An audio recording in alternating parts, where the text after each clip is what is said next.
But there's a hope that's waiting for you in the dark. You should know you're beautiful just the way you are. What is up, my shining stars? So today I'm back with another makeup look. This makeup look is really going to be glammed, glittery, and prom ready because I know it is prom season. So this is for my shining stars that are going to prom and need a makeup look to do. So today I'm starting off this makeup look by priming my eyelids, and I'm priming them with the LA Girl Pro Conceal in the shade White, and I'm just going to take my time and blend it out. Also, I already did my eyebrows off camera. You guys know the deal with that. Now I'm going to take my Jaclyn Hill palette, okay, you guys, and I'm starting off with the brown.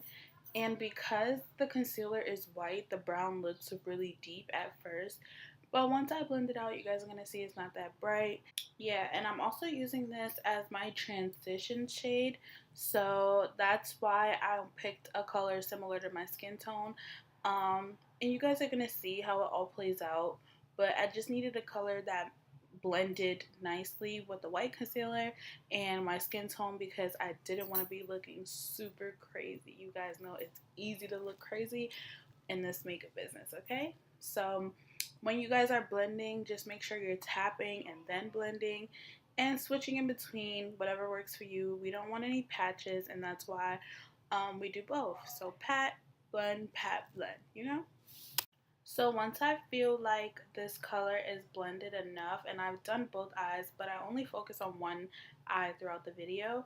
But what I'm doing to one, I'm doing to the next. So now I went back into the palette and I picked up a deeper brown that's gonna really add some depth into my eye, which is what I was going for.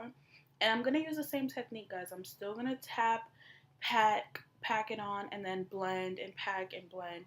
And this just helps me control the eyeshadow because it's super easy to lose control of the eyeshadow. So you just want to make sure, and here you'll see me blending, but I'm also still going to be packing at the same time. And I forgot to mention that I did use tape under my eyes just so I get that really sharp look, because when it's prom time, you want to be super clean, super glammed. So you guys, for this look, like I mentioned, I really wanted the crease in the outer corner to be deep because the glitter I'm going to use later is really light, so I wanted that contrast.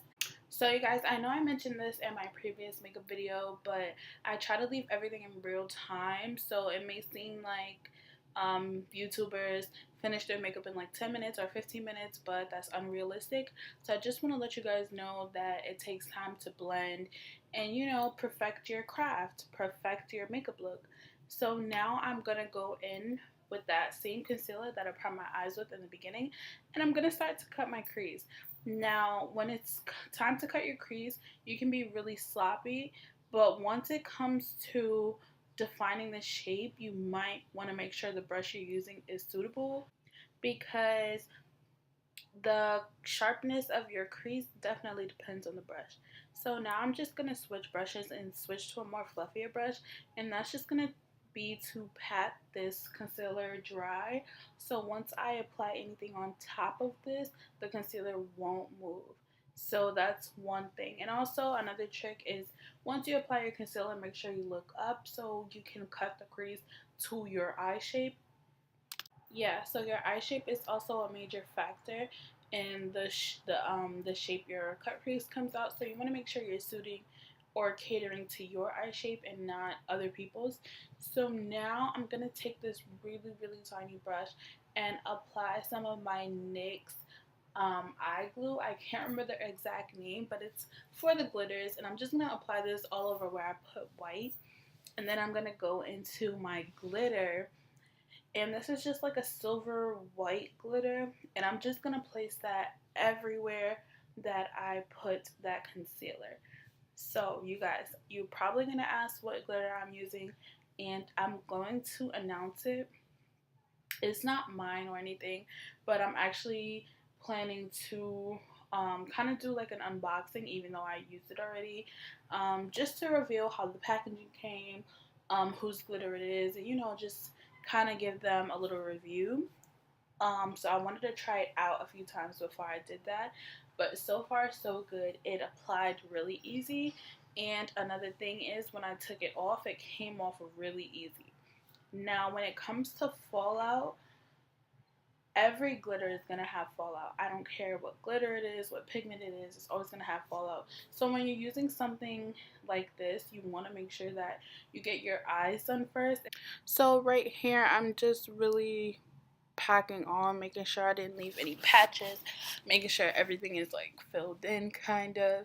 And once I'm done placing this glitter, I'm going back in with a smaller brush and I'm just gonna use that to define the edges and make sure everything blends kind of nicely.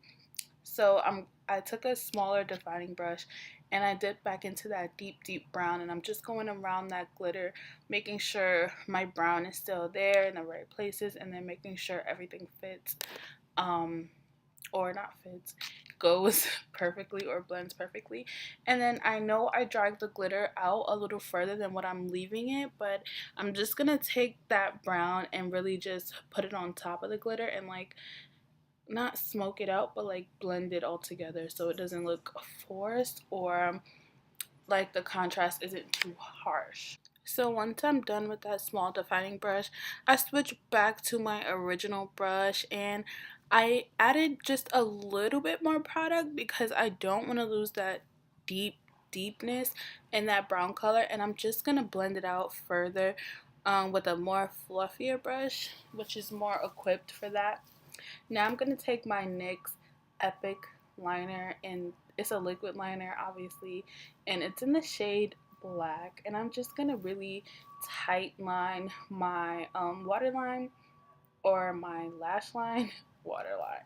So I'm not winging it out, and that's only because the sharpness caused by the tape is enough like winged for me. I don't think the black liner should go on top of that deep brown in the first place. That's just a little much for me, so I'm just going to keep it at tight lining my lash line. After this, I apply lashes, and I didn't do my base in this video, but I tried to be as informative as possible. If you guys have any more questions regarding this makeup look, just make sure you comment down below. So here's the finished look. I just took a few pictures and I added them in so you guys could see. I hope you enjoyed this look, and I will see you guys in my next video.